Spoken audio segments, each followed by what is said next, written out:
Ik ben Guy Joosten, ik ben operaregisseur en daarnaast werkzaam ook in het onderwijs. Ik ben algemeen directeur van de International Opera Academy, een opleiding voor jonge operazangers hier de Bijlokkensieten in Gent en geef ook les aan het Conservatorium van Antwerpen.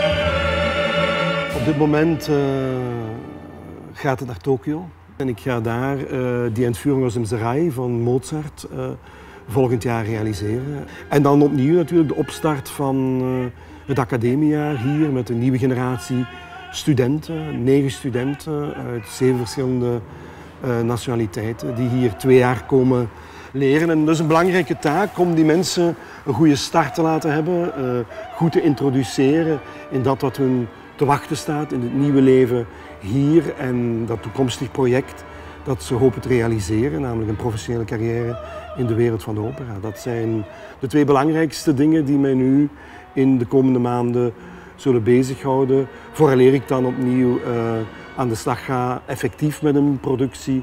En dat zal zijn Maria Stuarda in de Deutsche Oper am Rhein in Düsseldorf.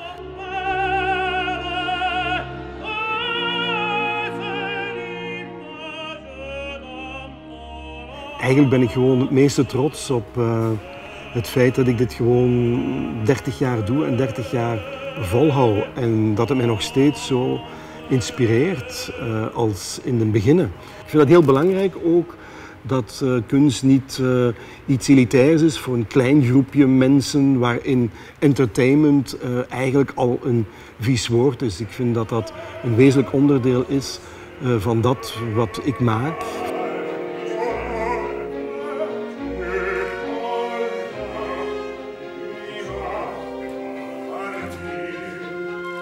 Ik heb als voorbereiding eigenlijk op de opleiding die ik nu leid voor jonge operazangers ooit een productie gedaan in de Velings in Tongeren.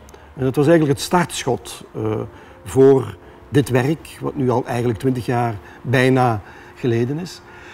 En in hetzelfde Tongeren, in het Gallo-Romeins Museum, heb ik een tentoonstelling gemaakt over Sagalassos. Een vrij succesvol project geweest is. En het zijn 2 belangrijke momenten geweest en ik denk ook dat het geen toeval is dat die ook in Limburg hebben plaatsgevonden.